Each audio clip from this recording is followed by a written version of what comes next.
Welcome, everyone. Thank you so much for joining. We are so happy to welcome Dr. Page, Michelle Arundel, and Kristen Chapman today to provide autism and social media training for us. So welcome and thank you so much to Dr. Page and her team. And I'll hand it over to you to start the training. Great. Well, welcome. Thank you all so much. It's been a while since our last one, and it's great to be back. So, I am in the field of computer science, and my team is a number of computer scientists as well as interdisciplinary researchers. So, we have sociology, we have anthropology, we have psychology, education. Like we're kind of all over the place there, but that's what's needed to be able to understand social media and the risks behind it. So we're very excited to be coming to you to present our second round of research, and we'll just briefly overview some of the training from last time. So those of you who weren't there can definitely be caught up.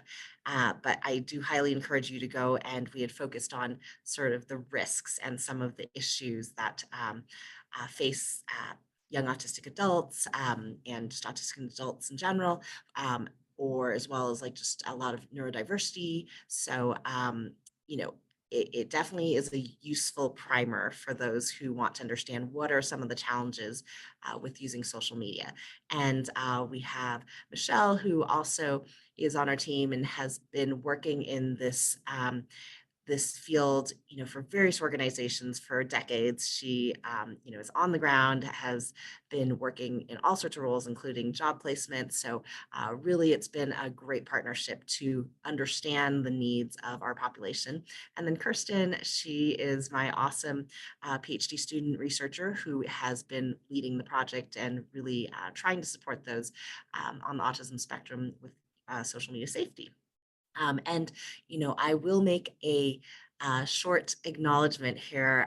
Those of you who are aware of the identity first versus the person first language.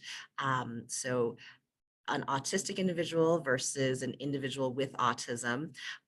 We know there's a huge debate on which one to use and which one's preferred. And so we try to go with the one preferred by our participants or our audience. And for this presentation, we will likely be using person first, although because I kind of switch back and forth depending on, the preferences of my audience, sometimes I might slip there. So just want to acknowledge that we know there's strong preferences, but we try to go with whatever's preferred by our particular research participants for a given presentation.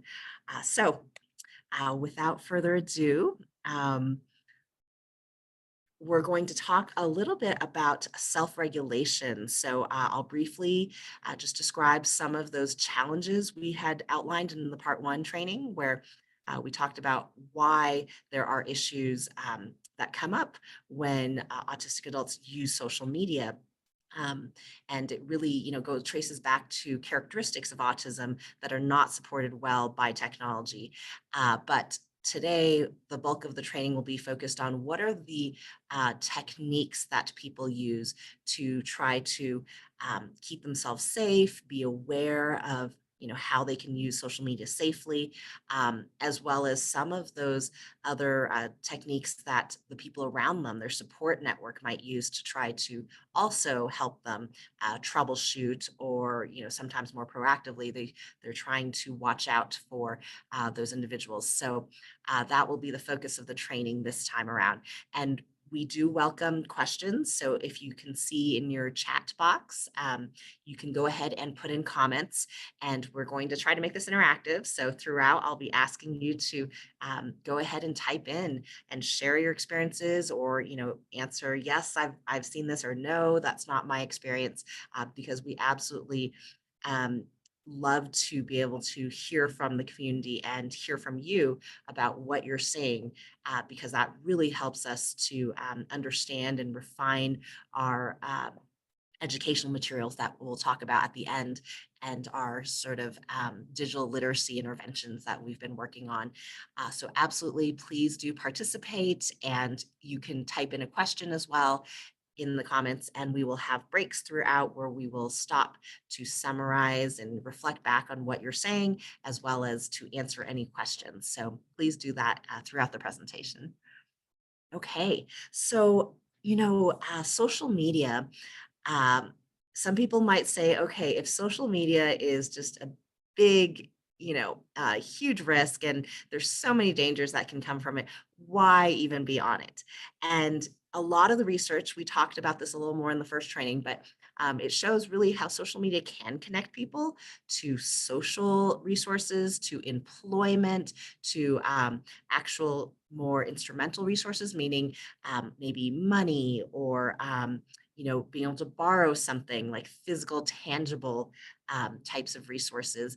And so, the general population, it shows that while there are negatives, there are also a lot of positives that come from social media. In fact, if you look at the job market in particular, a lot of employers are looking on social media and trying to look up people's profiles to vet their employees, or they're even advertising through social media. And a lot of job seekers are now finding their jobs through social media.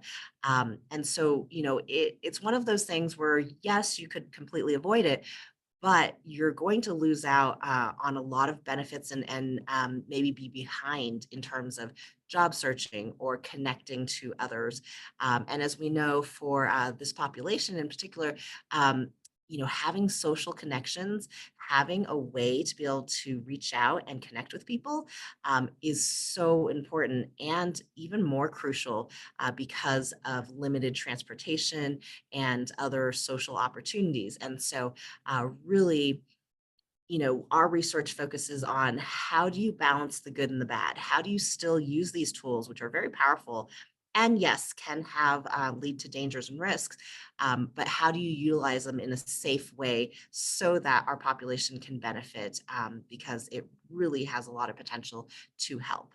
And in fact, we have already seen how, despite negative consequences, some pretty extreme negative consequences sometimes of using social media, a lot of individuals and their families make the choice to not give up social media. And that's because of those benefits. If I want to talk about, Disney all day because that's my interest, it's very hard to find someone in person who is willing or able to do that with me. But if I go on social media, I can find a forum, I can find a group, and just constantly be talking about Disney. And the people on there are also going to talk about Disney and be perfectly happy that we are doing that. And so that is a very unique opportunity that it's very hard to find that outlet offline. And so that's just one example of some of the social or the other benefits that can come. So, one thing, I do want to reiterate, as we talked about in the last training, is that even though social media does bring a lot of benefits, individuals on the spectrum really experience much more online harassment and harms than the general population. And in fact, they're shown to even have much worse indicators than any disabled populations, any of the major recognized disability groups in the US at least. And so it makes it very difficult because despite this potential and all these benefits that really could help, its research is showing that they are being harassed online much more and experiencing, many more negative consequences. So in our prior training, we explained how social media doesn't support neurodiversity, which may explain why they are facing such worse consequences than the average population. And here's just a short summary of what we covered. So please do look at the recording of the prior training if you are interested in going more in depth, or refer to this publication that I have here. The slide deck will be posted and available after the training, so you can absolutely access and be able to grab this information. But this is our published work here on the bottom of the slide for this topic here. So one theme that we had was that there's a very literal interpretation that often is characteristic of individuals with autism. And so one example of this is when someone receives a friend request. instead of thinking, oh, should I accept this request? Is this a person who's safe? Do I really know them? Instead, it's almost the other way around. Oh, I received a friend request. So this person is saying they want to be my friend because it's called a friend request. And do I want a friend? Yes, of course I want a friend. And then confirm. And that was something that struck us, in our initial research, which is it seemed very universal and we did interview mostly individuals who need maybe a little more support, more like level 2 support. But even with the level 1 support, we've actually had many neurodiverse researchers as well in our lab, and they tell us that, hey, yeah, I had to learn this behavior. I had to understand that I need to look beyond the literal interpretation of this friend request. And so we don't think it's limited just to those who need level 2 support. It's maybe level 1 support, those who are independent, but you know needed to learn that behavior. So this was a characteristic that made it very hard for individuals to accept friend requests safely, because you can imagine a lot of bad actors out there who are trying to pose as this beautiful woman who maybe wants to be their friend or their girlfriend potentially, and that ends up really being detrimental. And we would see friend lists that are just huge with all sorts of pictures that, when we looked at it, it was obvious that, they were not real profiles. And we'll talk a little bit about that more later, perhaps, but there's a number of indicators that, help us be able to identify that. So, here is one staff member at a day program talking about how for one of his clients, it was really difficult to process that just because someone posted a picture doesn't mean that's what they really look like. So this is definitely a characteristic that makes it very hard because social media allows people to post anything they want and present themselves in any way they want. And that makes it hard because a lot of our participants from our research go the other way around, where it's not, oh, okay, let's see what this is and decide if it's real or not. It's oh, well, I have this, it's labeled as friend request, so it must be real and it must be someone who wants to be my friend, right? They think the vetting has happened and that label has now made this an actual friend request.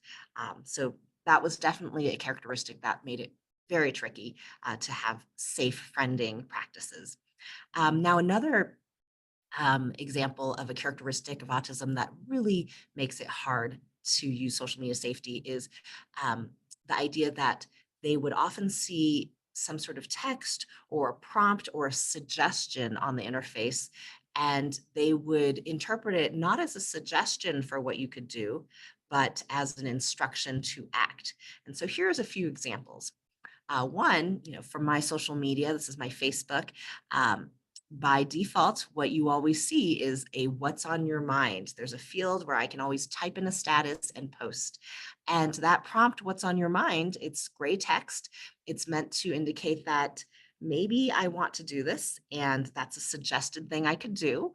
But it doesn't mean I have to. However, unfortunately, for a lot of individuals on the spectrum, it was a instruction to act. Um, what's on your mind? Okay, well, I guess I better answer that and tell you what's on my mind. That can lead to a lot of issues. Unfortunately, we've seen, job loss and other negative consequences where someone posts something that's on their mind, they're upset, whatever it is, and then it leads to very negative consequences. Another example is whenever you post something, below every single post on Facebook, there is this field that says write an answer, and it's below every single one.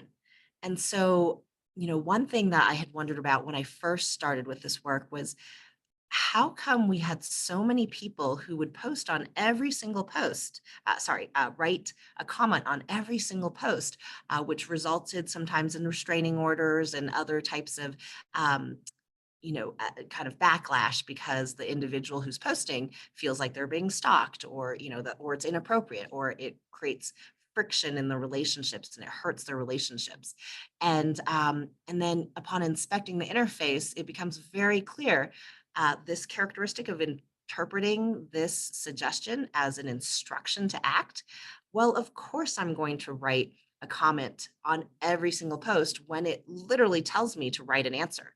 That's what this product is telling me to do. And so that ends up being very problematic when you interpret that in a as an instruction as opposed to a suggestion. So that's another example. And then finally, one more example is we did notice that when sometimes people would say, "Oh, I will not share my personal information or my contact information," and even individuals who had gone through a lot of these online trainings, because a lot of the day programs and a lot of you, I imagine, uh, try to offer these online safety courses because it is such an issue. And so we had individuals who would internalize these principles of, okay, don't share my contact information, don't share any of my personal information, my address. um, but then it would come down to us looking at their account and we would realize, oh, interesting. Okay, well, you actually do have your phone number right here, or you did actually share your email here. um, and this one client explained how the reason she had her phone number there, despite saying that she wasn't sharing her phone number, or that it's dangerous and so she wouldn't do that. She explained, I had to do that, share my phone number, because when I made my account, it said phone number or email. And so again, if you see these, like add current city, add hometown, if you see these fields or these prompts as instructions rather than suggestions that are optional, then of course you're going to go ahead and share your phone number because you feel like, oh, well, I guess I need to do that. It's telling me I need to do that. And so, this is an example again from my Facebook profile, and you can see add current city, add hometown. If I interpret that as something I have to do, then I would have clicked on those as opposed to leaving them blank.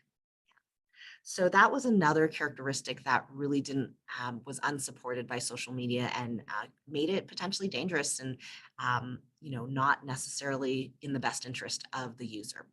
Now, a final characteristic I wanted to highlight today was just this idea of always engaging in what someone sees. So, a lot of our participants, this manifests in a number of ways, but when they saw something visually, right, it's like they can't just ignore it.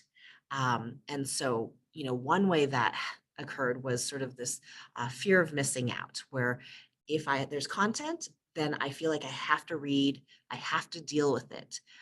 This parent talks about her, adult uh, uh, child on the spectrum, and she talks about how she feels like when she can, she's supposed to always be on social media, like she's missing something.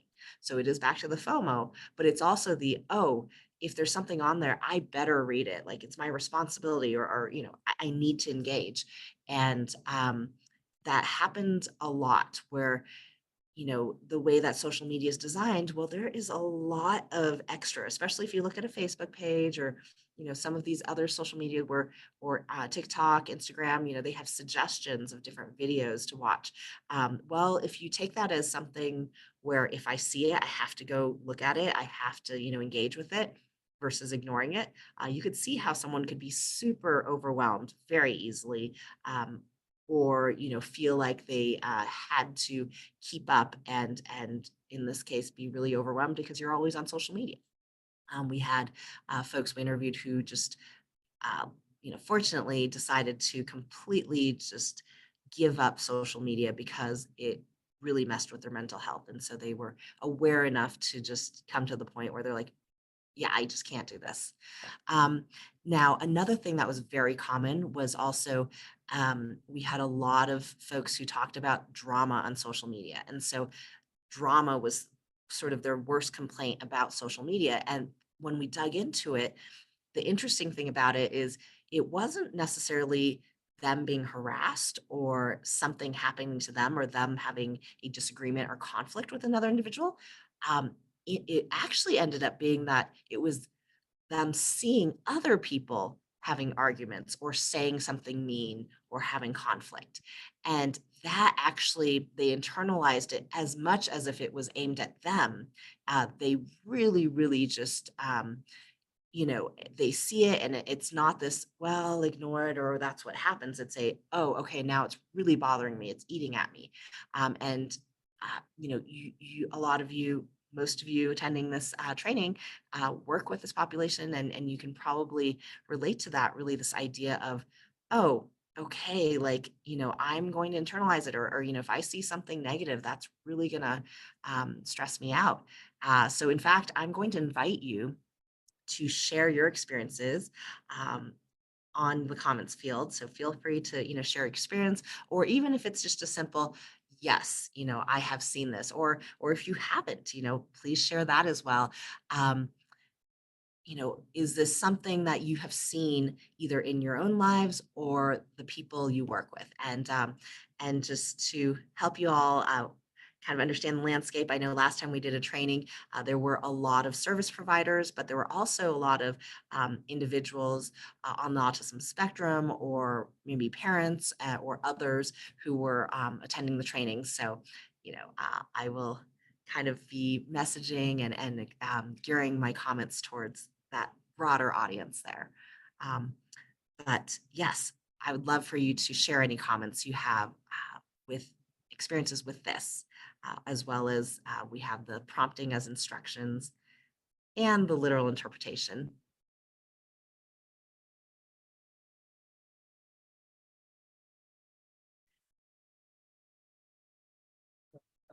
See the comment. Okay, great. Okay, so I don't see any comments popping up just yet. Oh, I see one. And maybe we will give you guys some time, because I think it will take a little time. Um, but I do want to, as you are writing that, share just a little more about some of those negative consequences that we covered last time, because I know these types of, so I'll just go back to here, these types of characteristics really led to both psychological harm, where in this case of always saying, being bothered by conflict, uh, a lot of people just psychologically were impacted, or perhaps they would do something and they realized they offended someone else. They messaged another person too many times, right? A very common behavior was messaging someone, but because you don't see any indication of whether they've read it or there's no response, messaging again and again and again. And then that ends up hurting the relationship, because, you have all these messages and then the other person just never saw the first message. And that would lead to a lot of, psychological damage, where the individual realized, oh, okay, I messaged them way too many times, and I didn't mean to hurt them. I didn't mean to offend them. I didn't mean to be, you know, imposing or annoying. And then, not only does it hurt them that initial time, but a lot of times it ends up being a going back and thinking about it over and over and over again, and not forgiving themselves. And then that really affects them psychologically. Another type of, I guess, harm that we saw was definitely sort of the physical harm, where, if you are friending a bad actor, then, really bad things can happen. And unfortunately, that was definitely also something we saw a lot. But there was also financial harm, right? Same thing, bad actors or folks who are, not having their best interest in mind, really taking advantage of this population. And then, finally, more relational harms. It makes it very hard if on social media it's hard to interpret social cues. I mean, offline is hard enough, but then online is, a whole different story, because what a cue means, or if there is a cue at all, that's completely different. And being able to understand and navigate how you interact with people in an online context is so different. And there's no guidance. There's not really any way to know how to do it right, other than just to try it. And that again leads to issues and, relationships kind of having a lot of friction. Kind of back to this idea of prompting, where you might comment on someone's post. And even if they are your friend, if you're commenting on every single one of their posts, that could introduce some friction. And so those are some examples of some of the issues that we saw. Okay, it looks like we've had several comments coming in. I'm going to go ahead and Michelle and Kirsten, you guys have this coordinated, so I'm not sure. Is it Kirsten Yes. that we're going to turn to first? Okay. Great. Yeah, so it seems like most of the responses were about literal interpretation and also always engaging with what people see on social media. So just to kind of summarize what was coming up in the chat. So in terms of literal interpretation, someone had mentioned that green availability indicator or bubble, and that is actually something we've seen a lot in our research where often that is interpreted as, oh, they're available now, so they should respond to me now because they're available, when oftentimes that's not the case.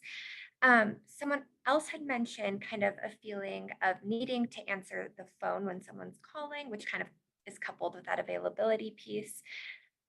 Also, someone had mentioned advertising. Often ads on social media use verbiage like, this is for you, or you should buy this. And so if you interpret that literally, that can be very harmful. In terms of kind of this characteristic of always engaging with what someone sees, there was mention to fear of missing out, a need to finish things that you start. Also, kind of the piece on it can be easy to fall down the rabbit hole of, reading arguments and kind of having that affect how you feel, and also news and obviously social media kind of can inundate you with current events and news, and that can be debilitating for individuals in this population. So yeah, I think that was kind of the majority of what was in the chat. Great. Thanks so much, Kirsten. So it sounds like a lot of you resonate with some of these issues that are occurring, and I highly encourage you to go to the previous training to get a fuller kind of understanding. So what I want to talk about next now is more techniques that we notice people would use to try to, counter some of these issues. And just to kind of give you a background on our research, I've done a lot of more ethnographically informed research at various day programs in schools, and we're always just trying to understand the broader picture. So not just social media safety, but a lot of the other day-to-day, how do you help your young autistic adults understand that firefighters or emergency responders are there to help them, right? Like how do you keep them safe? And so a lot of the day-to-day challenges that you deal with for all of your clients or your family members. And so that's informed a lot of our research to help us understand, the context in which everyone's operating. But then sorry, I have to turn off my notifications apparently. So there we go.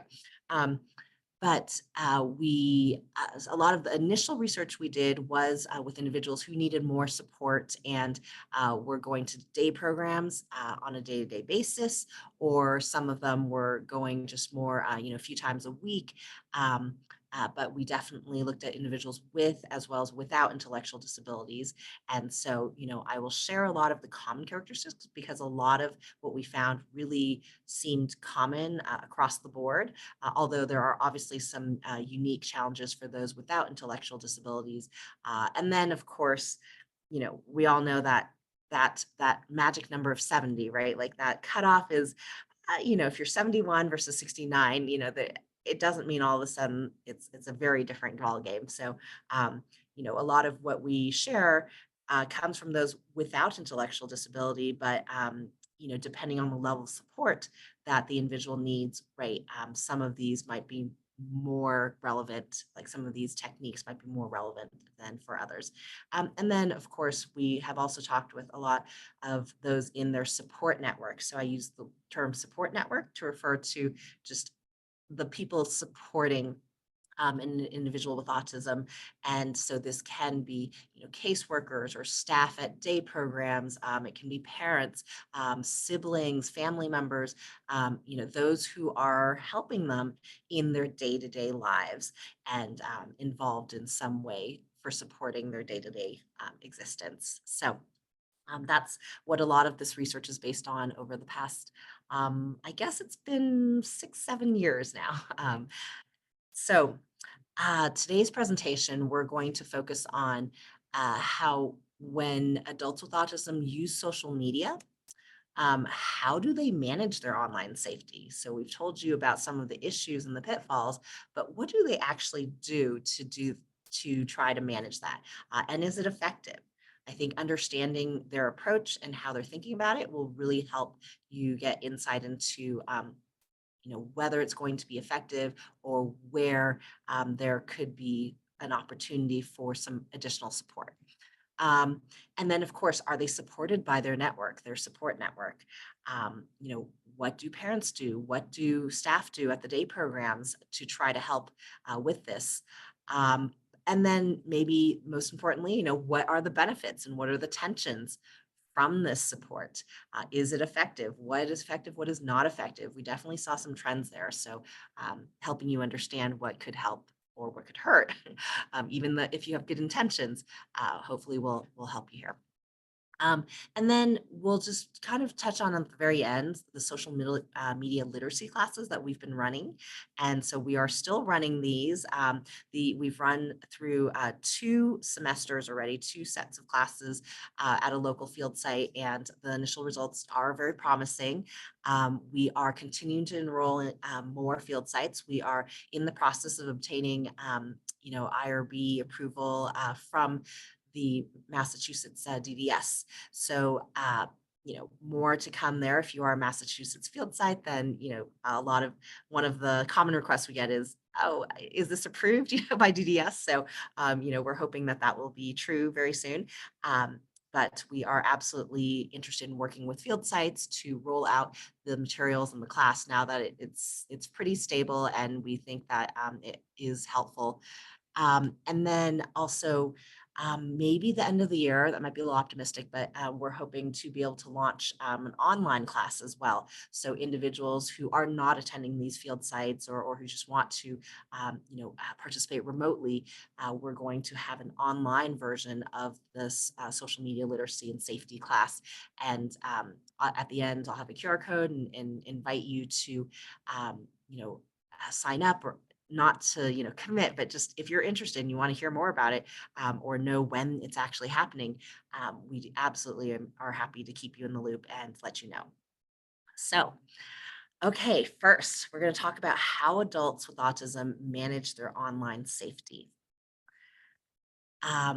So one thing that they do is self-monitoring. And when I say self-monitoring, I mean, like, what do they do when no one's around and they have to decide on their own, you know, how to behave on social media? Like, what are some of the techniques that they have for making sure that they're safe?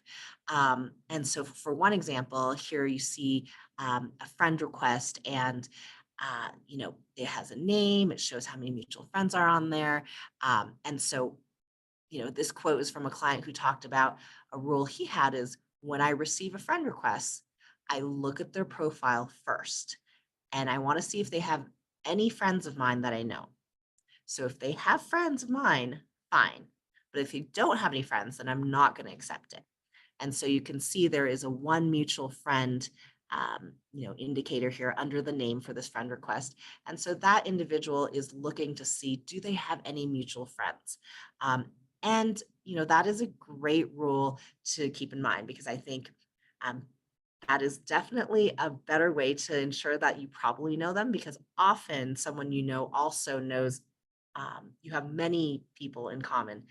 So if you're in a circle of friends, one person will know the other 3 friends in your circle, and you'll also know those other 3 friends. And so if your other 3 friends have vetted this person or this friend request, then yes, that is a good indicator. Now, one issue though is a lot of times we saw them implement these rules as a one-dimensional rule, meaning it was as long as there's a mutual friend, I'm going to accept it. There was no further digging into, well, who is that mutual friend? Is that mutual friend tech savvy, right? Because if it's somebody who accepted the friend request because they just thought, that person looked like a nice person to be friends with, and they didn't actually have any rules, then maybe that's not a good indicator that this is a safe person to friend. Or if that person who is the mutual friend is, just not aware of what's going on, they're less, tech savvy, right? So I think we did see a number of these rules that are useful, overall.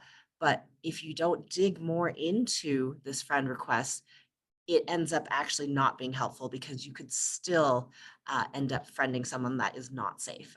Another example was another individual. She said, well, if I get a friend request and it's a female, then I'll go ahead and accept it. If it's a male, then I won't.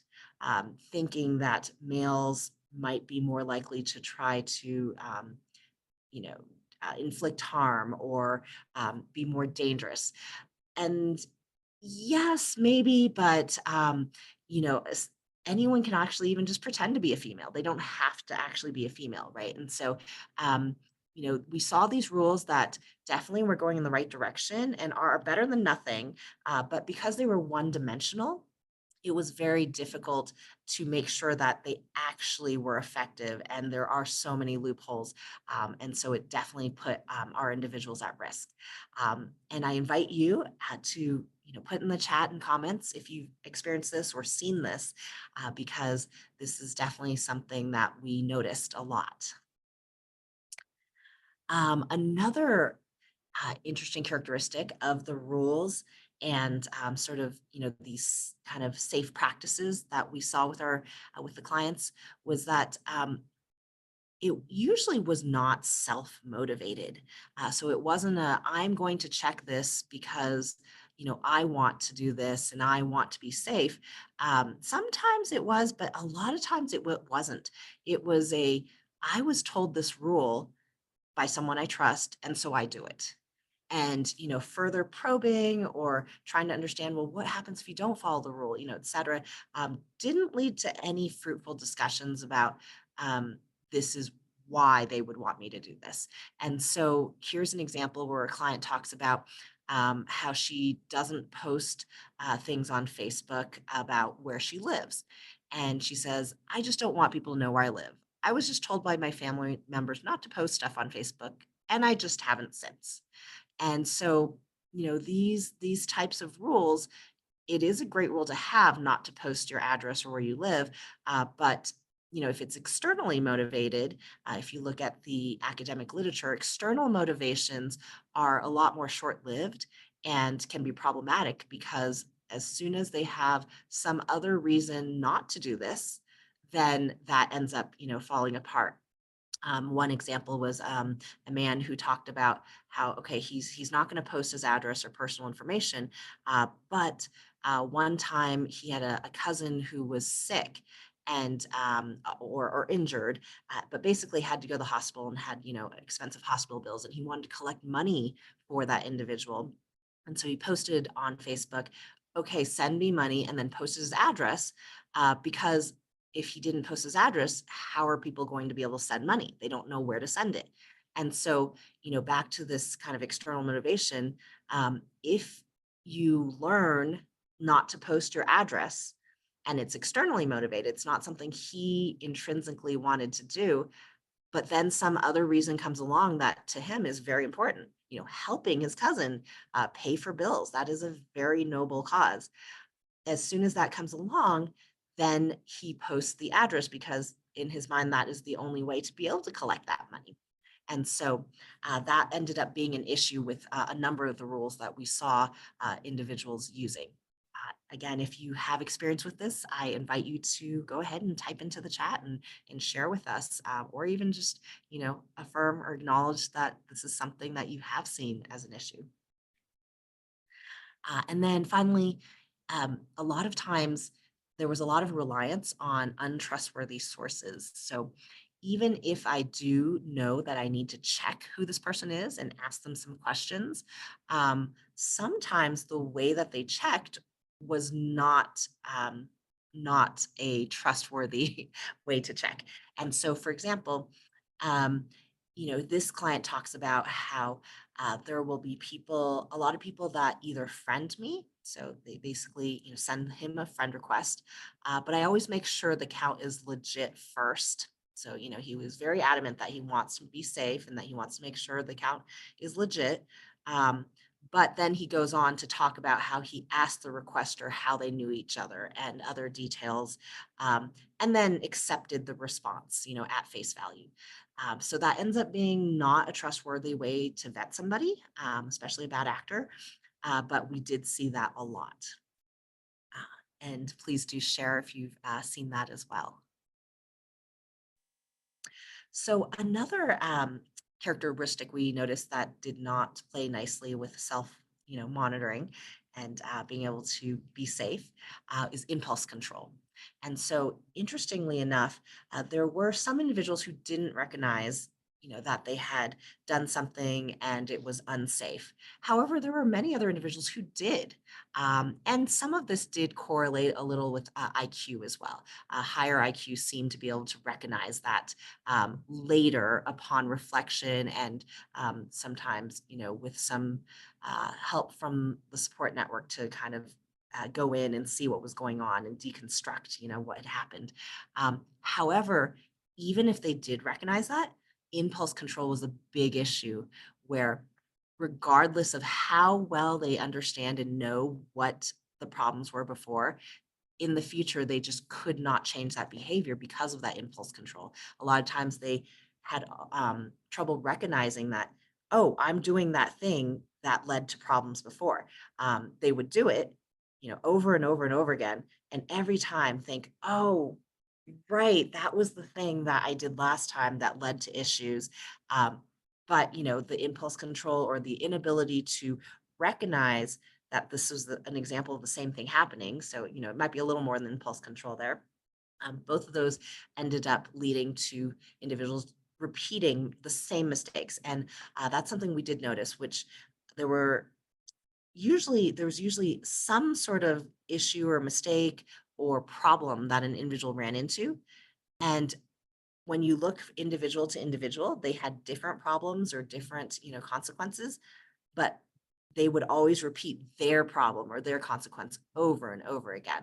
And so, we do advocate for more personalized training and more, kind of personalized intervention on the problem that an individual is struggling with, because every single one of them had a different type of problem or a different thing they struggled with. But that was the thing that they struggled with over and over and over again. So that was very common. And so here, a client talks about, I had tried to follow this girl that I liked, and it was a little too much, right? So he's following her on social media, and he says, I realize that now. And she had blocked me. And he explains, I have little problems with impulse control. I don't want to jump on and make people uncomfortable. But he realizes that, he does just go ahead and do that. And then after the fact, realizes, oh, that was a problem. And so another, quote from one of the staff members at a day program talks about how our clients are able to talk about a mistake they made on social media or an incident that happened, and they're really able to reflect back on it, but they can't in the moment change that behavior the next time it comes up. So really a lot of, um, kind of reinforcement that this is an issue. I invite you to go ahead and comment and post about any impulse control issues or incidences that you've seen and the consequences that came as a result. But that's something we definitely saw a lot. And then finally, with kind of these self-monitoring and kind of mechanisms for keeping yourself safe, right? That we saw was like the risk coping. So when I say risk coping, I mean that often something would happen. So like with the impulse control, it happens, right? And it happens over and over again. And so a lot of times the question is not how do we prevent it? It's once it's happened, what do you do, right? How do you limit the damage? How do you fix it if you can? And so one thing we saw was that blocking was a very common form of damage control. So staff members would tell clients to just block if something was going wrong or someone was saying something and, you know, um, they felt harassed or they saw negative content and they just didn't want to see it. It was like the solution was always just block, right? And in this case, this client talks about how, well, yeah, if someone is doing something that gets on their nerves, all I do is unfriend them. If they get on my nerves, I just simply block. And so that was a very, very common mechanism that we saw. Now we'll talk a little bit later about how effective that is at helping future occurrences. It was not, just spoiler alert, because it was always kind of more of a band-aid. Well, it's already happened, and nothing we can do about it other than just try to get out of it. Um, but, unfortunately, as I referred to earlier, there was always a huge emotional impact.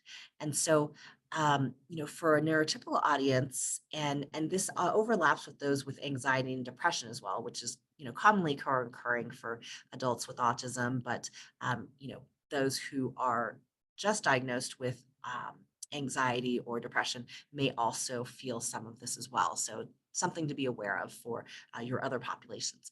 But, sometimes you make a mistake and then it's like, in a general population, you might say, okay, you need to learn and you need to move on. However, for this population, really the emotional impact was much deeper and much longer lived, unfortunately. And so, this parent talks about how when people that are autistic make a mistake, it takes a long time for them to forgive themselves. They remember and they repeat that again and again to themselves, saying, oh no, I said that and that's not right. And so, you know, something that might seem like a small incident or one small negative interaction on social media may have a much bigger emotional impact for your clients than for a typical audience.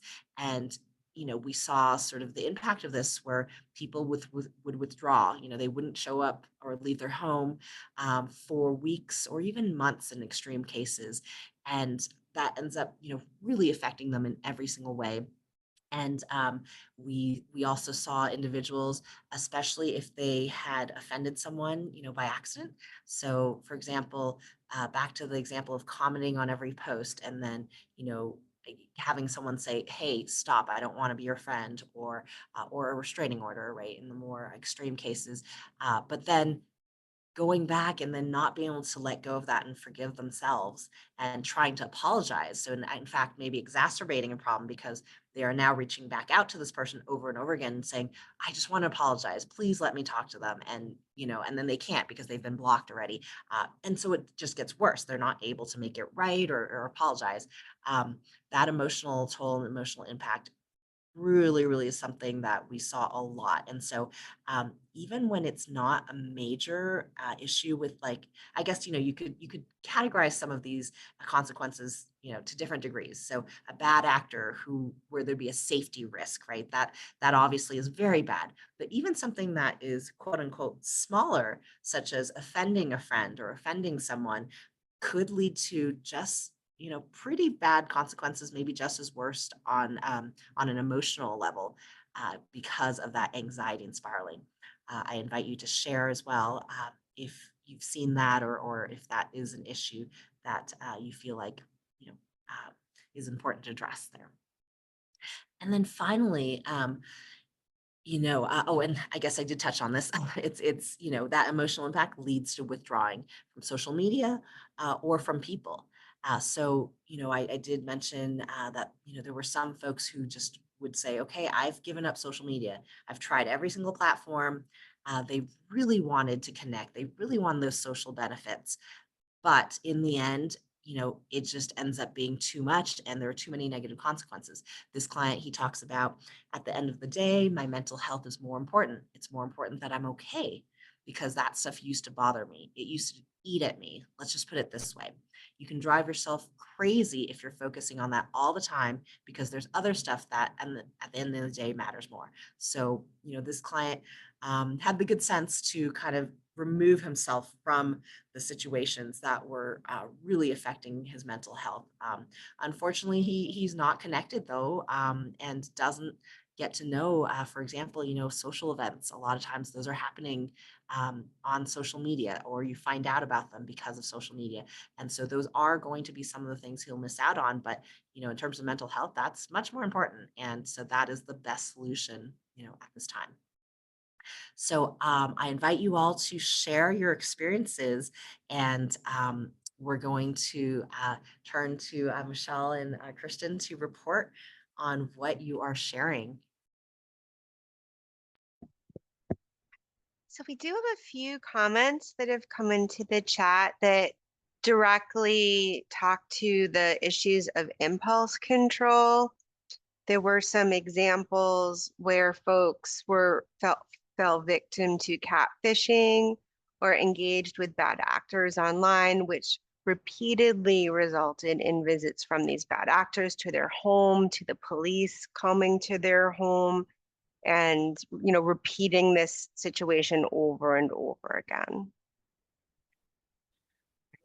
Thank you, Michelle. Yeah, and that was the one of the hardest things to listen to, and of course the experience is even worse. But like, just as a researcher, it was very hard to see these situations, and the same ones would occur over and over again. So the individuals who had issues with bad actors, often dating sites, as you know, that is very popular, and that ended up being very problematic because it's hard if you can't tell the difference between a safe profile and a not safe profile. um, you know it's hard enough for a general audience, but especially hard for this population. We would see those types of incidences over and over again, because it was just very hard to tell whether someone is safe. And especially if the audience is very trusting, right? Our population, very open, trusting, then that ends up being a challenge.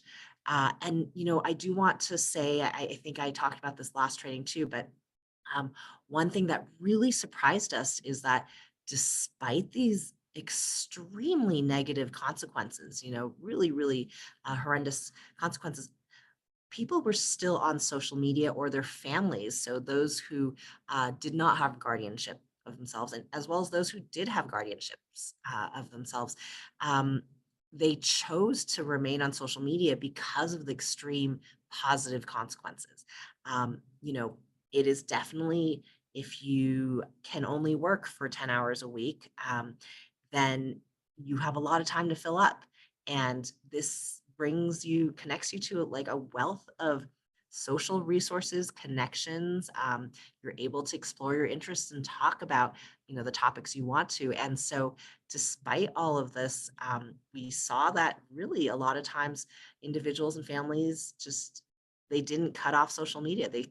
They were still on there. And so I think it becomes even more crucial, because this shows how important that is, that as a resource, it becomes crucial to have some, safety, digital literacy type of intervention, which of course we'll get to at the end. Thanks, Michelle.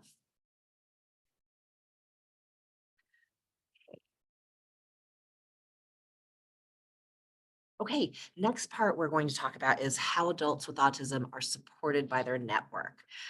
So we did see, and this is both with and without intellectual disability, that social networks are a very important source of support. And those who navigated social media more successfully actually often had a lot more support from their social network. And so we wanted to share about this, especially because it could be, um, someone could say, oh, well, if this person's living independently and they don't have intellectual disability, they could probably navigate social media pretty well on their own. But that was not actually what we saw.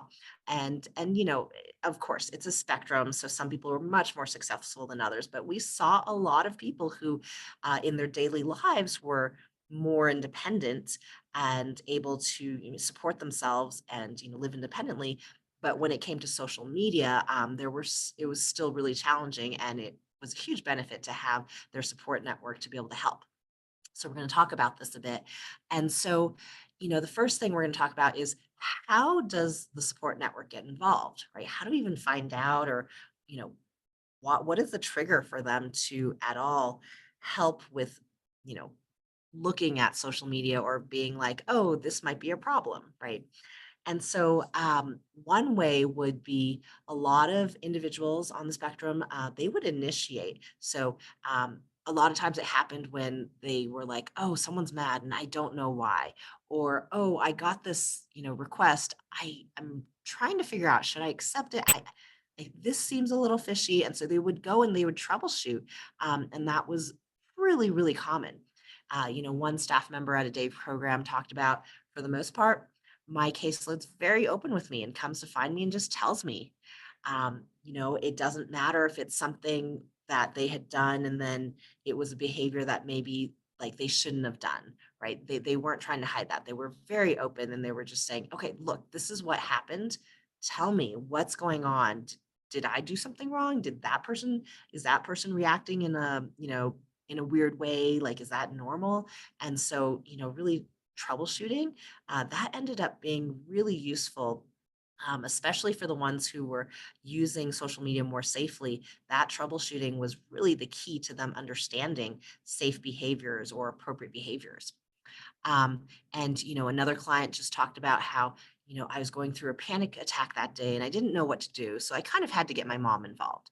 Right. And so a lot of them, even if they try to navigate social media on their own, using a lot of those rules and methods that I just covered, um, they come to a point where they're like, oh, I don't know what to do now, or, this is overwhelming me. I just need to get someone else involved.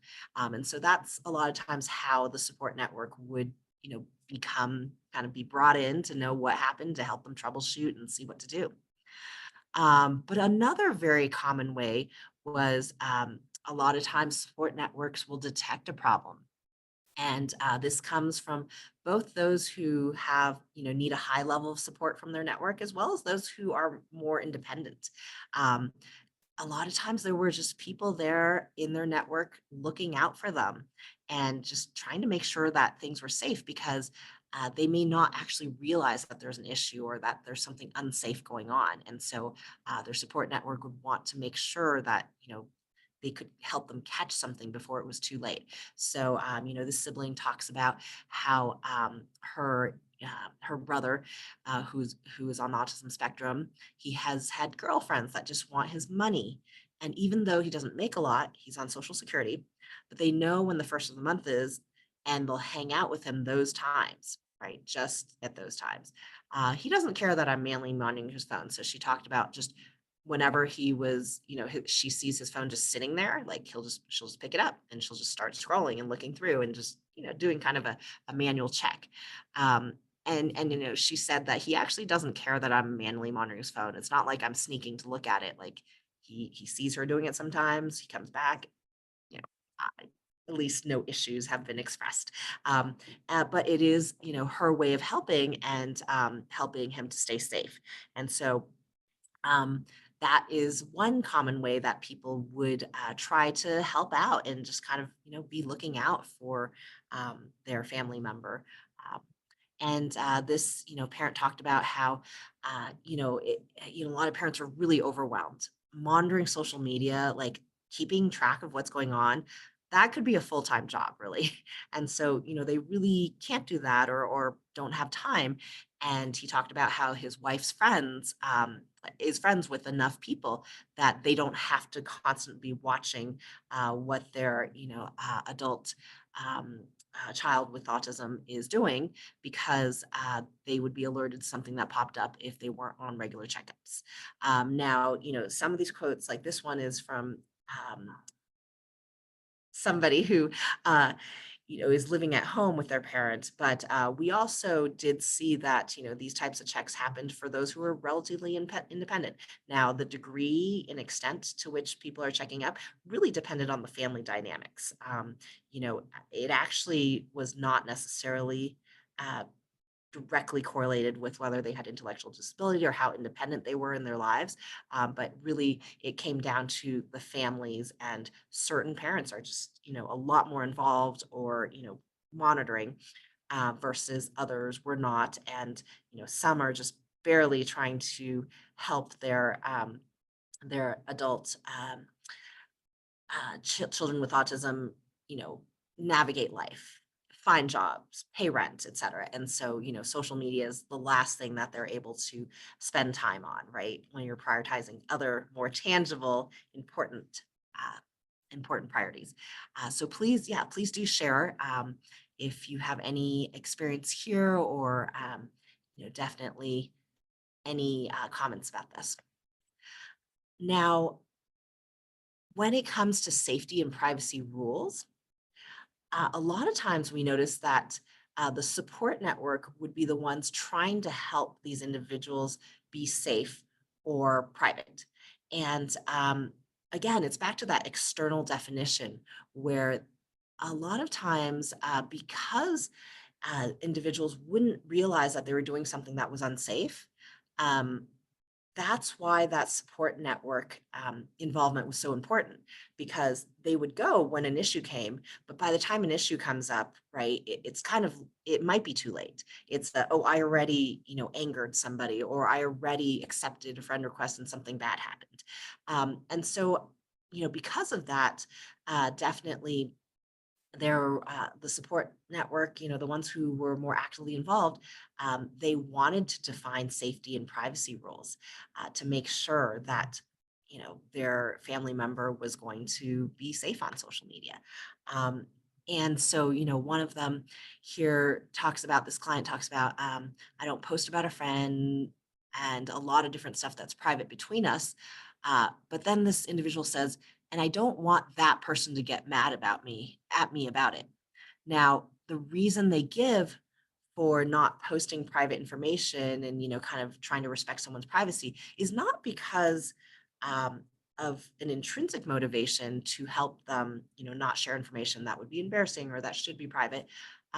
It was so the person doesn't get mad, right? So it's an extrinsically motivated reason. It's, I know that person gets upset. It's not because I think privacy rules are important. It's, oh, I know when I do this, that person gets upset. So I'm going to follow this rule because I don't want them to be mad. And then similarly, this parent talks about how she talks to her son. You can talk about yourself, but you can't talk about other people on Facebook. It's not appropriate. And so, it ends up being this kind of externally defined boundary of how to be safe or how to, maintain privacy rules. Um, it ends up being, difficult to implement, as I talked about before, because if it's externally motivated, then they may actually come up with some other reason that is more internally motivated to kind of violate these rules, right? And so we did notice that a lot about the rules. Now, one thing we also learned was learning through repetition. So a lot of times individuals would want to troubleshoot, back to that impulse control or ability, difficulty recognizing in the moment that something was happening. One client talks about, okay, she's been trying to recognize and identify when something happened, and she is close with her mother, and so her mom's been trying to help her figure out, okay, how do you recognize when you're posting something that's inappropriate. And she talked about how, I was going to post something, um, but decided not to because I don't think that I learned my lesson. So she was, talking to her mom about this. And so you can see that, individuals, even when they want to and they're motivated to change their behavior, it really helps to have someone else kind of troubleshoot with them and say, okay, mom, this happened again. This is what happened. Take a look. And then the mom can go and help figure out, okay, here are some more things to look out for. And it's this iterative process where through repetition, practice, seeing examples of this problem happening many times, finally the client has been able to identify that, oh, wait a second, this is an example of that thing that I did last time that led to problems. And then they finally are able to say, oh, okay, mom, I don't think I learned my lesson. I was going to post, but you know what? I decided not to do that because, something bad happened last time. And so, um, repetition is definitely something we heard over and over again in terms of how to let some of these rules sink in, so that, negative consequences don't occur. And please do, share any other techniques you have of, trying to internalize or implement safety and privacy rules or struggles that you've had. We definitely would love to hear from you about that. And then finally, uh, the timing of the mediation. So when I say mediation, sorry, I tried to change the terminology a little bit, but sometimes I have some of these words left over in here where I have to define them for you. And so by mediation, I just mean when the support network goes in and tries to help out and tries to either intervene or assist with using social media safely. And so we did notice that immediate mediation was actually the most effective. So one client talked about how he constantly would message his sister to troubleshoot and figure out, okay, what's going on. So obviously they're adults, the sister lives, somewhere else, they're not co-located, but he would always like rely on her to just kind of message and say, okay, what's going on?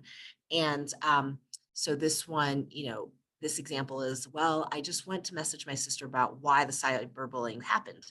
And so they're trying to figure out, okay, like, I'm being harassed. I don't know what happened. Like, I'm looking back through this log and I don't know what's wrong. And so having someone in his support network he can count on and say, hey, take a look at this. What happened? That was a really effective way to help that individual learn like what went wrong or try to figure out, maybe how to prevent it in the future. And doing it in the moment allowed his sister to be able to help co-troubleshoot and offer like solutions that maybe he could implement right away. And another example is a parent, so this is for a client who lived at home, talks about how he'll mention to us, this person keeps calling, and the parent thinks it was phishing scams or something like that.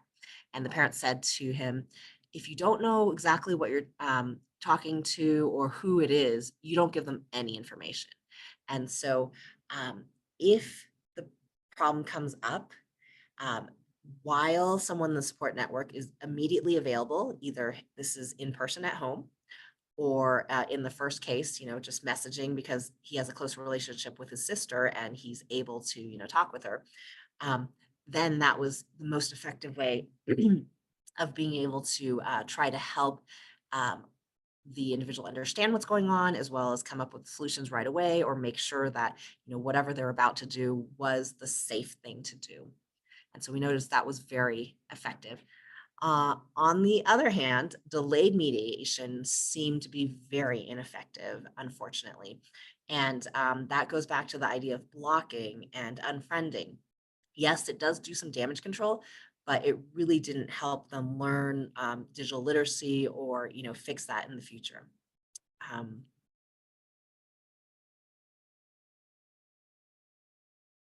Excuse me, need some water. Apparently I've been talking for quite some time here.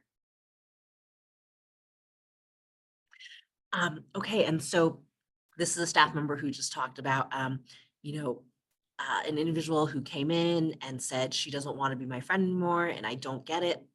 I just want to talk to her, but she's not answering me when I call her or when I message her. And the staff member tells her, you have to give her space. It happens over and over, so it's hard to kind of learn the lesson from it.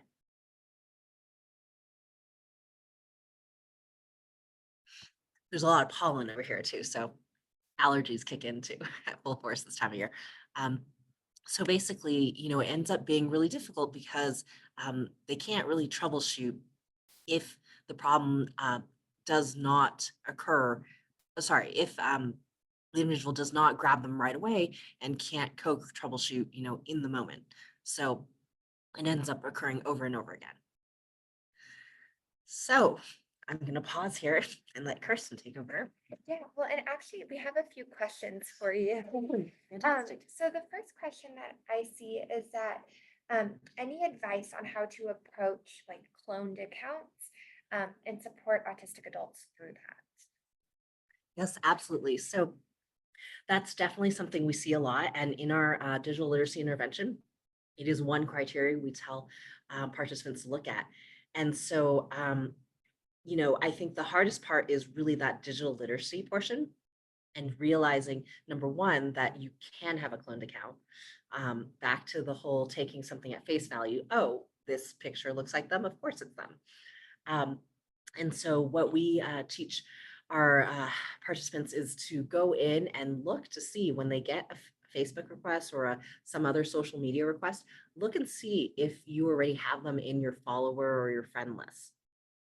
If that person is already there, then you need to go and actually call them. If you see them in person, ask them in person, or call them through the phone number that you know is theirs. But basically, reach out to them, not through social media, and ask them, hey, I see these two accounts. Which one's yours? Another way to tell with a cloned account, often they're very new, and it's great. We're grateful. Facebook has this new feature on Messenger. I believe it's on the Facebook as well. Instagram, I'm not sure if they have that. Not yet. Yeah, not yet. So at least Facebook has it, uh, where it will tell you that this is a newly created account. And so when you get that request, in our materials, we show them a picture of a request that's new, with a new account, and we show them exactly where it says on there, this is a new account. And so if you see that, that is an immediate trigger of, oh, okay, I should double check and see if I already have this person. Even if I don't have them already, if it's a new account, that is a little suspicious, especially if they supposedly have been on social media for quite some time. So go talk to the person. So yeah, absolutely, that's an issue we see a lot, and we are working on some automated ways to be able to help folks detect that. And my team is hoping to create a wizard and release some software that would be able to detect that and help individuals sort through their friend list. But that's still under development, so will take a little time before we can get there. And there was another question, which I think kind of the mention of automation may go into the answer of this question, but someone asked what strategies to use for monitoring young adults. They are not children, they want their privacy. Right. What language to use? Yes, absolutely. And that is a big question, because I think a lot of the support networks that we talk to, that is their biggest concern. These are adults. Like to what degree is it okay to monitor or use techniques that are used with children and teens? And so that's where it becomes a little tricky. So in fact, if you hold on to that question, we're going to cover a little more that might help with this. But one thing we did see is that the interesting difference between this population and so I have wonderful colleagues who look at teen online safety, and they try to figure out, like, where is that balance to maintain autonomy, right, respect autonomy, and yet keep them safe in a teen context. One key difference we noticed with this population is that expectation of privacy is a little different. And so co-troubleshooting, having someone help me figure out what are these social cues, at least for the individuals we've worked with, really was it was a huge benefit.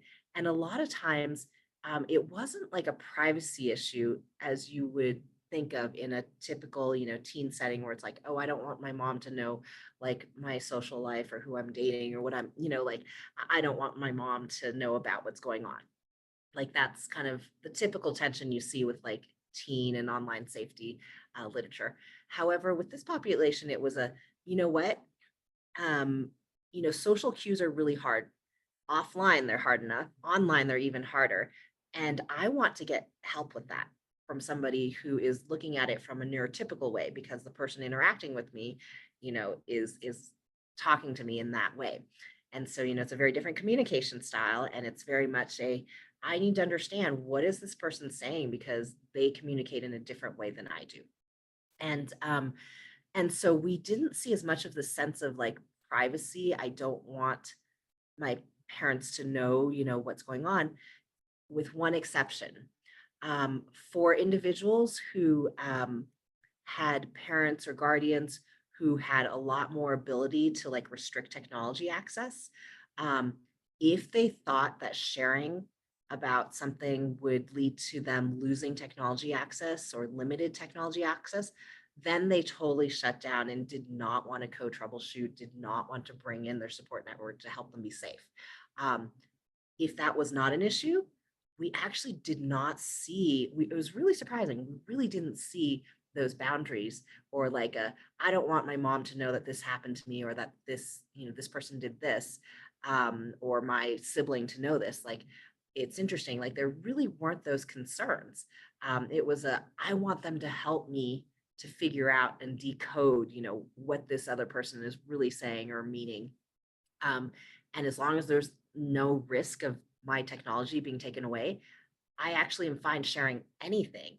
And in fact, that was very something we saw also at the day programs, where literally, everything that happened for different incidences, even if the individual themselves was the one who was inadvertently, harassing someone else, like they weren't trying to hide it. They weren't, so privacy was a very different concept for this audience. And I would say, some of the most successful relationships we saw were with the siblings. So, you would have a autistic adult, you would have their adult sibling, and they could troubleshoot so well because the sibling's not taking away or restricting technology, right? There's not that parent dynamic. A lot of times the parents, even if the adult is, independent or whatever it is, like there's still that parental, instinct to try to keep them safe and lock down technology, right? It's a very common reaction. In the teen child literature, that's super common. With autistic adults, it is also a common reaction we see, parents having, because, they just want to keep their family members safe. However, we saw with siblings, the dynamic was well, they're never going to restrict my technology access, right? So there was not that concern. And so it was this open sharing of anything and trying to co-troubleshoot. So that's basically what we saw. And yeah, it is tricky to navigate that boundary. But I think as soon as it becomes this dynamic of someone has power to take away my technology, we saw like the individuals just shut down. They wouldn't share. In fact, unfortunately, sometimes, and this happened with both staff members and parents, the staff members and parents who were more restrictive or like, okay, sorry, we're going to take away your technology for a while. They would just shut down, and then dangerous incidences would occur where they're friending someone, they want to date a new person. Are they safe or not? But they wouldn't bring it up and they wouldn't troubleshoot with the parent or the staff member anymore because of that risk. And so it's difficult. It's a difficult line because, safety is very important. But we did see, because they're adults, they want to be able to be independent and make their choices just like any adult. And so that would be, I would say, the one thing I would want to warn against or get across. That inclination to just go and control the technology was the one thing that we saw instantly shut people down from sharing what was going on. And so even if it feels dangerous, to have someone on social media because of all these harms, we saw individuals get around it. Like if their technology got shut down, they just create another account, another social media account, right? Like, or they get a different device. And so, in the long run, that's actually not an effective mechanism anyway. You actually really end up not being able to shut it down.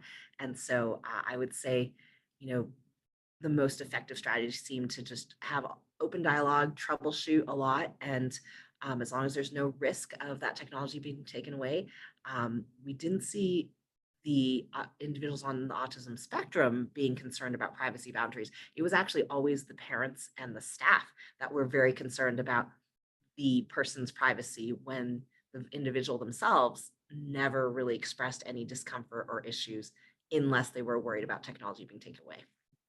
So sorry, a long answer, but I just really wanted to emphasize that point because that is something we saw that was very, very, very prevalent. And do you have time for, Yeah, we have of two course. more questions. Of course, So absolutely. the next one is, how do we help someone who, even after mediation, the individual is still loyal to the friend? Okay, so Let me try to do Yes, his friend. and I'm assuming by like the friend, I'm assuming it's a friend maybe they had kind of a run-in with, or maybe it's like a fake Right. friend or things Got like it. that. Yes, absolutely. And that's a hard one. That is a really hard one. I mean, I think fundamentally, the tension is that there is a huge desire for social connection. There's a huge desire for acceptance, right? Relationships, dating. I mean, that's a huge one. And there's not as many opportunities offline. And so I think to get at that, and this actually might be similar to like the teen literature, where if there are risks or dangers or privacy concerns, research shows that's actually not enough to change their behavior. So similarly here, even after mediation, even if that person harms them or leads to negative, some sort of negative outcomes, um, that's not actually enough to convince them to give up the friend because they want the social relationship. They want that. And not only that, adults, research shows having privacy concerns or being worried about risks for the general population usually will curb your behavior. That's not true for teens. And we also don't see that being true for this population. And so I think what you have to do is get at sort of those fundamental needs. And in this case, it's most likely a social connection. And if that's it, then you need to give them an alternative outlet. Well, if I don't have this friend, like who is going to be friends with me? If you don't replace it, then it's much better to have a friend that hurts them all the time than not have a friend, is often the thinking. And so, yeah, that's a really hard one. One thing we are also working on is trying to figure out how do we increase social connection with safe, online friends, right? People you've never met, but in a safe way. And I think that those types of efforts will hopefully help with, well, yes, you should not be friends with this person anymore, but we're going to replace it because there's so many others that you could connect with that are going to be safe. Okay, and then final question, did you study resetting without like a phone or social media? So I guess taking some time away. Right. Yeah, so it's interesting. And this is all very naturalistic research, meaning we are, just studying what people do. So we didn't like actively intervene or take people's technology away. But we did see, people taking it away, and it seemed like the end of the world for a lot of individuals where, if parents would say, if you took their phone away, like I've taken their phone away for a day, and it's like literally like the worst thing they could ever have done for their, family member. And it ends up being really hard because back again to that fundamental need for social connection or something to do even, right? I remember asking some of them like like so how much money like would it take. I think this was just more of informal conversation, like we were just chatting, and it was like, hey, like if someone offered you like this much money, like like would you be off social media for a day? And the answer came back like no, pretty much. Like didn't really matter how much, or it was just like a no, like I would be absolutely bored, or I would be, there's the value of being connected. There's so many benefits for them in their mind that it was no. So and then that goes back to the issue of unless they intrinsically want to be off. So I gave that quote earlier from an individual who said he had tried every single social media and he decided to be off because his mental health, was really suffering. If it's an intrinsic motivation, then yes, that can be effective. And for him, it was a better solution. But for most of the individuals we talked to, the benefits, really, really outweighed the negative, regardless of what that negative consequence was. And so they were on social media despite, harassment, abuse, et cetera, et cetera. And so I think, you know, you just have to look at those underlying motivations for being on there. And if you can't replace that with something else, then it's going to be really, really hard. And it goes then back to sort of, we have these like amazing technical geniuses here who are creating new accounts, getting around, whatever controls you put on there to limit that access. And it's like, it's they're going to be motivated unless you can replace it with something else that is going to feed that same social need. Yeah. And then finally, we just got one comment in Yeah. kind of reaffirming that it is a big deal to block someone's internet access Mhm. or phone access because so many things in this world require a phone. Yes, absolutely. We have another stream of research that looks at non-use, not for this population specifically, but just in general. And unfortunately, more and more access to anything, even non-social resources. So being able to find out what's going on with events, or a lot of, community organizations, churches, whatever it is, they are connecting on social media. Schools even, right? Like, my kids' high school events were all on a social media, like Facebook group. If you're not on, you literally don't know what's going on, and you miss out. And so it ends up being really hard because so much has moved online and onto social media that you will lose out a lot. And back to the idea of jobs. In fact, there's definitely surveys out there that show employers, if you don't have a social media account, they're actually going to be a little suspicious. Like, why don't you have a social media account? And so not only do you need to have like a presentable social media account that's professional looking, um, you actually can't, just avoid social media. You can't just not have one. So it does end up being very difficult. A lot of resources are online now, especially for, the newer generations. Great. Thanks so much. And I appreciate your questions, your participation, because, with that, I'm here to answer your questions. Okay, so finally, I want to talk about, how do adults with autism experience benefits and tensions um, from involving their support network, right? Like, what are those benefits? What are those tensions? I talked about some of them already, but we'll go into this a little bit. So, some of the benefits, we did notice, like, you know, one thing that someone could say is, oh, the ideal would be to have someone completely independent and not, troubleshooting with with their support network and just kind of using social media on their own, right? But we actually saw some benefits, and one which is sort of that uh, social emotional regulation. And by that, I mean, um, a lot of times individuals, especially in this population, right, they're not going to be talking about their feelings. Some, again, it's a spectrum. Some really do, some really don't.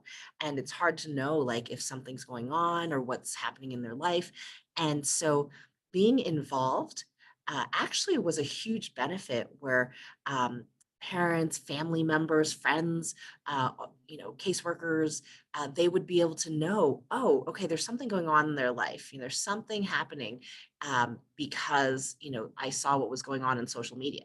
So maybe the initial um, impetus for going on and looking at someone's, feed or page is to say, okay, I just want to help them be safe, make sure I spot anything. But actually, there are some side effects. If you're kind of aware of what someone's posting, and this goes, for really anyone on social media, if you're aware of what they're posting, you're more aware of how they're feeling, maybe. And this especially happened for this population because, some people just be constantly posting. So whatever they're feeling, like, it is on that page. And so being aware of that helps you to know, like, what that individual is going through. And so this parent talked about her, adult child, and says sometimes if she's depressed or something, she may just say certain things, like, if you're feeling down in the dumps and you're, I don't know, some things like that, let me know if you're feeling the same way. I think she puts her feelings out there because she knows that she can now. So it's really interesting because for this, pair, social media became a way to communicate their feelings almost. It's like oh, if I put something out there, my mom actually looks at that and then, ends up being able to reach out to me, talk to me. We can actually, talk about it. As you know, starting conversations, bringing something up is really hard for this population in general. And so this has now become a way to do that by writing, asynchronously at their own pace whenever they want to post. And so it may even become a better way to communicate because verbal communication is not always the preferred communication mechanism. So that's something we saw.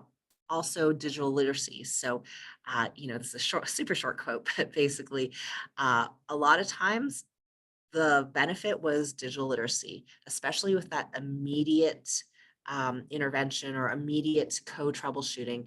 Parents were able to, or siblings, or staff members were able to just talk to folks and talk to their clients and be like, "Hey, okay, this has happened. Let me show you. This is what you should do, or this is how you do it." And so, when there's a question, being able to address it right away, right when something's happened, increased digital literacy, which is definitely a benefit. And with repetition, sometimes actually stuck. And then, I wanted to emphasize that really it was a collective effort to achieve safety. I've met many very brilliant individuals going to very, prestigious research universities, getting higher education, graduate degrees, who have also still run into issues being phished and, digital literacy, online safety issues. And so, it's not limited to those who need the most support. I've been very much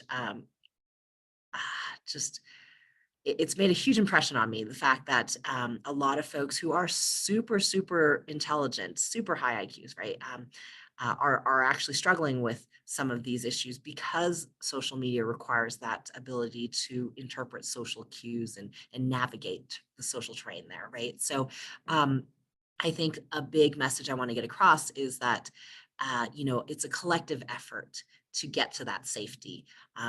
Even if the person is super self-sufficient, independent, wealthy, whatever it is, having that network that can kind of, spot when some issues are happening, and just talk to the individual and troubleshoot with them, or be a sounding board. Really, that ends up being the way to be safe. Now, of course, for those who need more support, that is even more essential. And so, here is a staff member at a day program who talks about reinforcements, one of the main routes we go through, because it's really hard to address in the moment when something's happened already. Um, you know, Being able to repeat those rules and remind them of those safety types of rules that they should be following to accept a friend request, let's say, that really ends up being more effective. Repetition, um, preemptive kind of talking through, of course, in the moment troubleshooting to be able to debrief and learn what happened. But having all of it together is what it takes to be safe. Now, some of the tensions, support networks are overwhelmed, as a lot of you might be feeling. So please do share, your feelings and your challenges here. Um, here a staff member just talks about, family members. The last thing they can do is monitor their young adult on social media, even if they're a very organized parent. Um, they're just trying to respect their child's adulthood because they're going through a very difficult time in their life and they want to pick their battles. So back to that previous question about, independence. How do you respect, your adult child's independence? Well, yeah, that is the challenge there. And so, knowing how to do this and in a way that respects independence is very hard. So that is one tension. And please do share, your struggles as well. And then there is that tension between safety and independence, a similar theme. Um, Answering the questions of going off social media, right? This staff member talks about, the parents really just, even if they run into major issues, they don't take their kids off social media completely because number one, it's not actually going to be effective. But number two, the goal is really, I think, to help them live independently, right? The biggest concern there is what happens when the parents are not around to be able to help troubleshoot. What do they do? What happens when they're on their own, right? And you know the parent another parent talks about how their child avoids sharing about issues online now because the child's worried that her parents will tell her to give it up. So back to that issue of kind of clamming down as soon as you realize you might have to be giving up social media, or if the only advice you're going to hear is well, you should just be off social media, right? So I think a lot of these individuals are looking towards their support network for help, troubleshooting, guidance. They will have a lot of failed attempts at being safe, uh, but if they know they can go back repeatedly and continue to try and troubleshoot, that's what's going to help them be safe in the long run so that they don't just shut down. So yeah, I invite you to share any of your experiences here or your feelings or questions, concerns about these tensions. But this was more of a way to just validate that what you're feeling is completely common, and it is a very real tension. It's a hard balance that there's not a great solution. I will share also, we are also working on some more automated approaches where we are hoping to be able to have some sort of interface that can help with identifying issues or common issues. Like, people don't usually ask you for money, issues that hopefully we can detect and then remind the individual, hey, by the way, double check this, right? Catch them in the moment and say, oh, before you go in and like give money to this person because they, you really want to help them, remember this, right? And we do have some feedback that could be useful. Please do share, your opinions on this as well. But if we have a way to help people be independent, because the app can prompt and act as that sort of helper or assistant to identify and make them pause when something might be happening that's dangerous. We're hoping that would be a good way to balance that. Of course, that does not exist yet. That's part of our research. We're trying to develop something like that, but that is a direction we're going in. So, summary of responses, I think, yes. Michelle, do we have any folks sharing or? Yeah, we do have a few comments in chat. Well, first there's a question.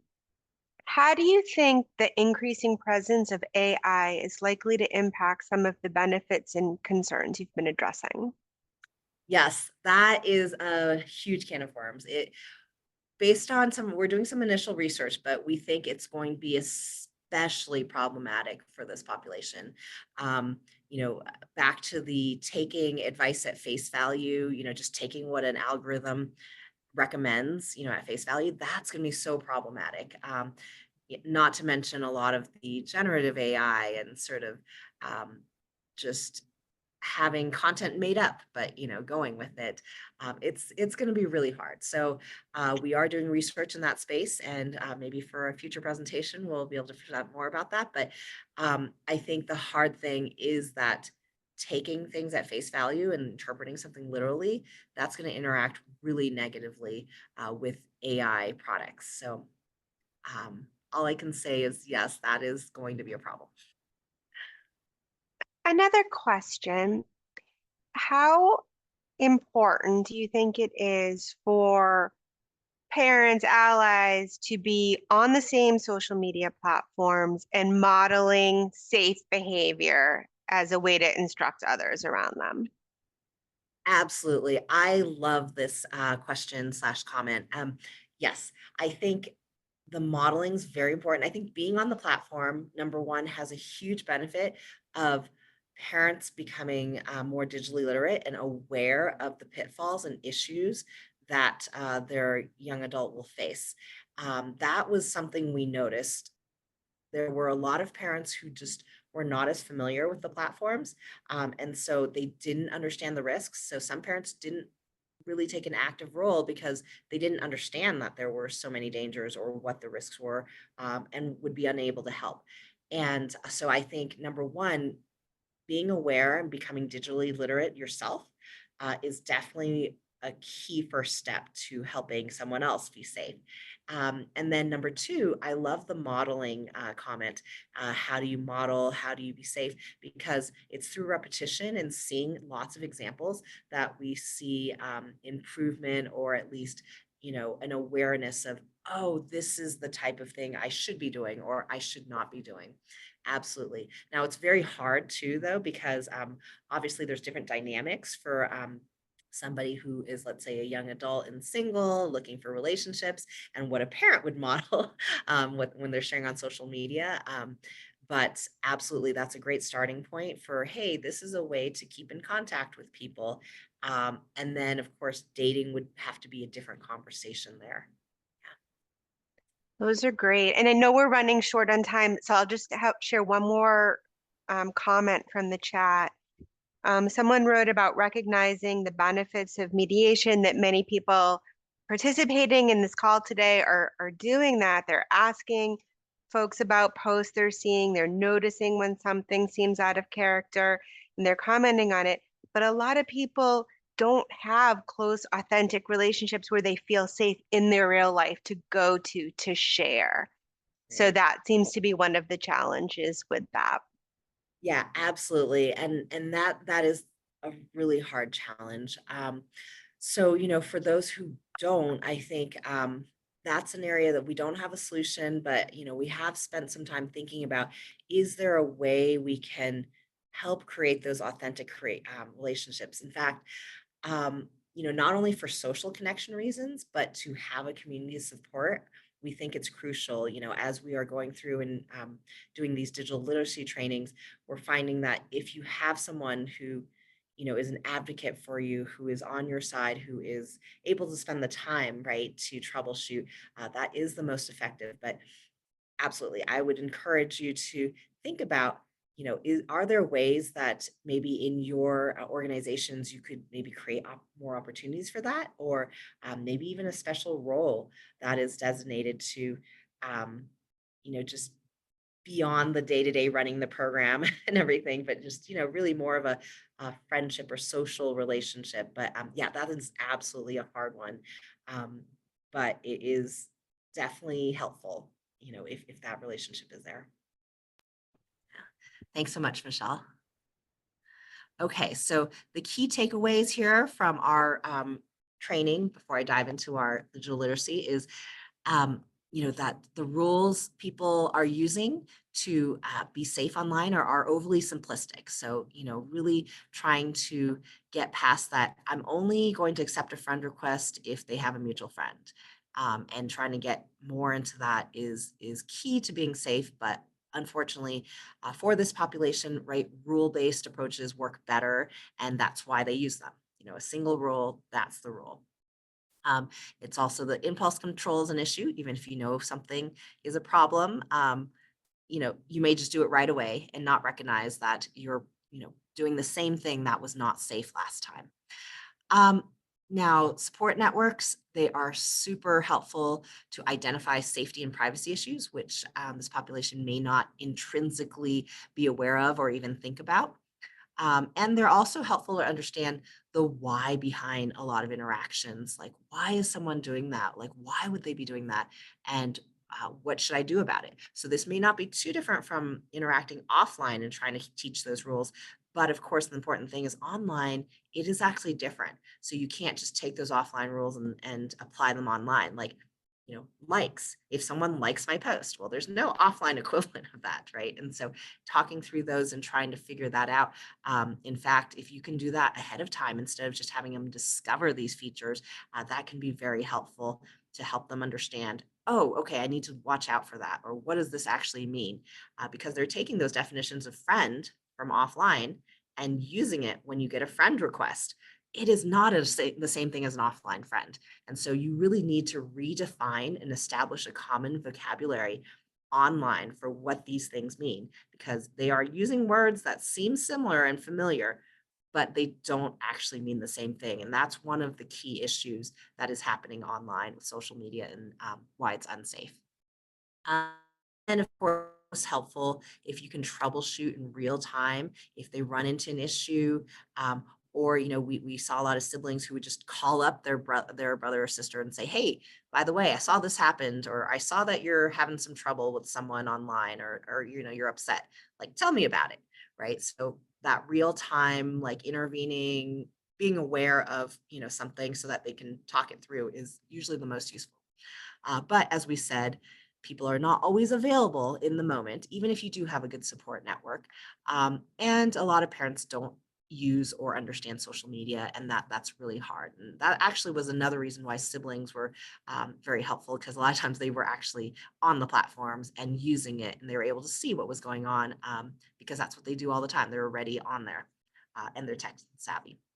So, all of this, you can grab this from our slides that will be posted, is published in our latest manuscript here. And so you can look that up. It's free, open access, so available to anyone in the public. So what we're doing is we are now running social media literacy courses. This is not something I'm going to go in depth with in the training, because we are still developing the materials. But I do want to give you kind of a short overview. And as I said, we are opening this up so that more people can benefit from these materials. And we go over a number of core topics, including what are the norms around using social media? A lot of times they just don't understand, what is it for? Why would you friend someone? What do you create the account for?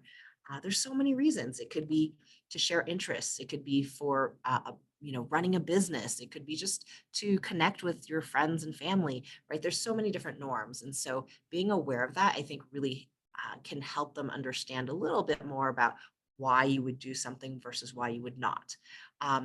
Privacy settings, that's a big one. Identifying fake profiles.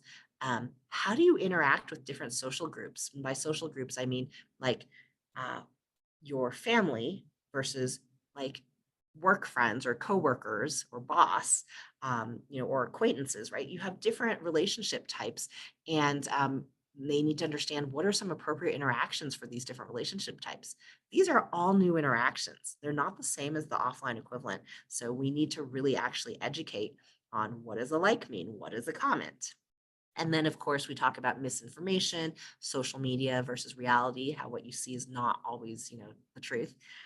And so those are some of the key topics we cover.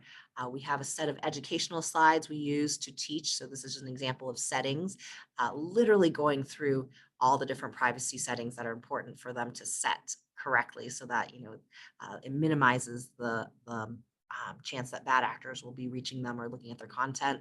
Here's another set of how to identify a fake profile. Here we have a little circle on the bottom to show this is where you look to see how many friends they have and how many mutual friends. Well, I think my computer will hold up for 10 more minutes here.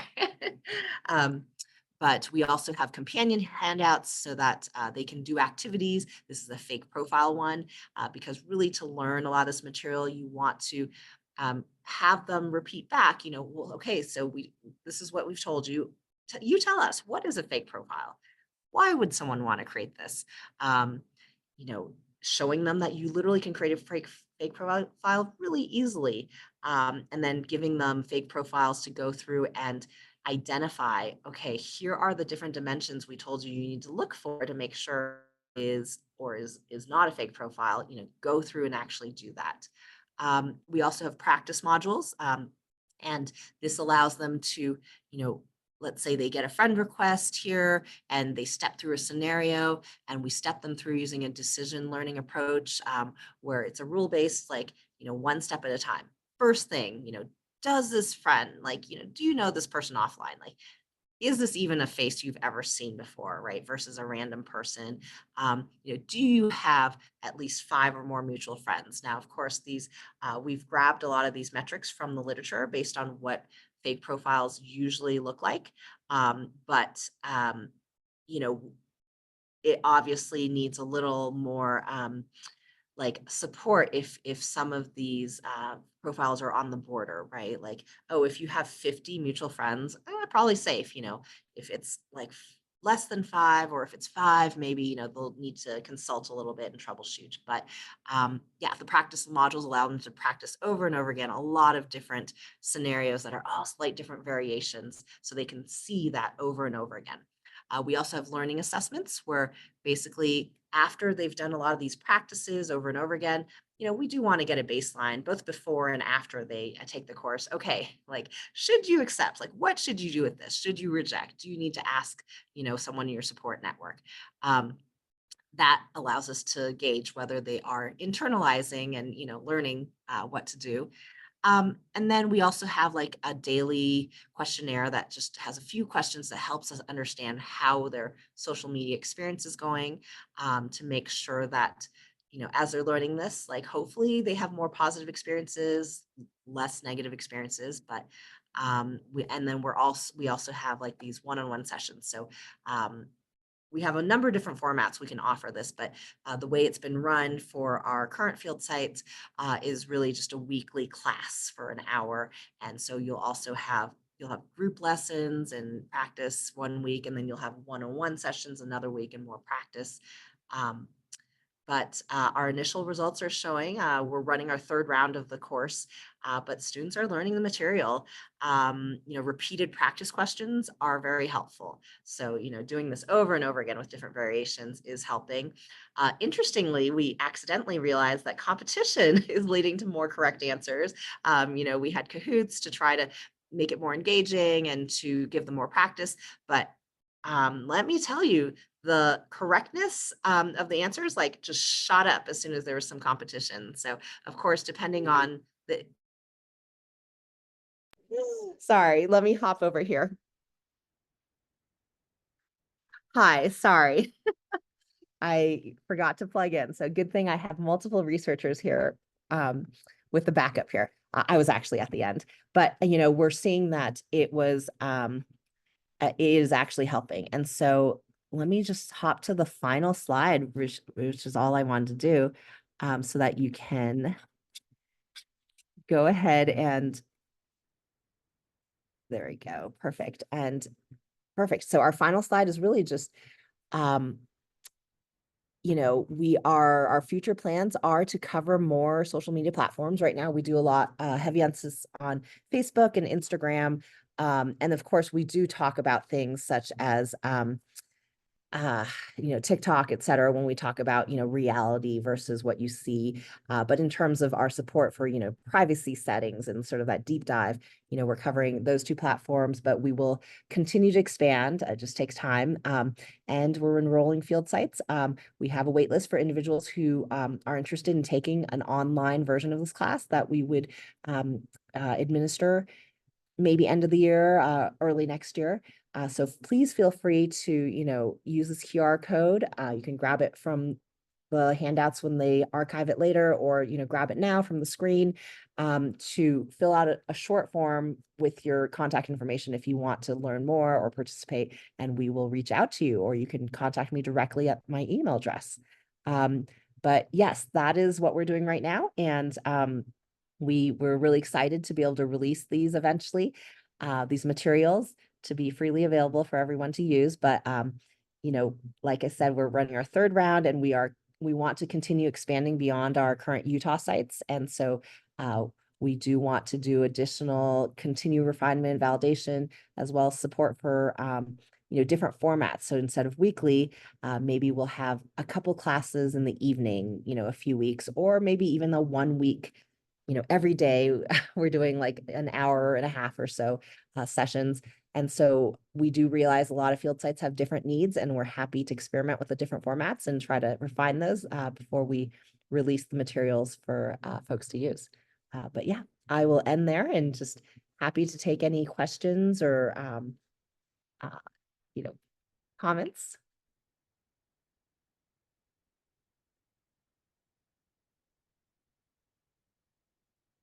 Oh, and I do see, yes. Thanks. Dana put in please fill in the evaluation for today's event. Yes, we do appreciate feedback and any input you have.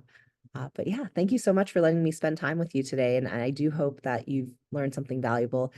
We will have a part 3, I believe, we've discussed in the past, to continue to share more about this and to help you understand how to help the people you serve.